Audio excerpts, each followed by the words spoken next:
情緒教室，當我考試前緊張點算好呢？小朋友們，考試前緊張係好正常嘅事。有啲人會手心冒汗，有啲人會胃痛，甚至唔想食嘢。其實呢啲都係身體對壓力作出嘅反應，就好似身體話我知道要點樣準備應戰啦。咁我哋可以點樣幫自己放鬆呢？第一，可以早啲準備考試嘅內容，咁樣咧就唔會臨急抱佛腳啦。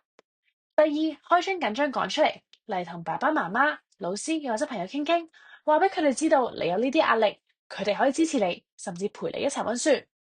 仲有啊，試下用想像力，閉起你嘅雙眼，幻想自己坐喺考場，穩穩陣陣咁樣做題目，信心十足。你就會發現，當你越信自己，越容易可以冷靜落嚟。記住，每一次嘅考試都係一個學習嘅機會，你唔係一個人面對，仲有好多人支持你㗎。小朋友，你得㗎！想聽更多故事，可以致電27778899按2，又或者 YouTube 搜尋小書屋電台 Podcast 頻道重溫。拜拜。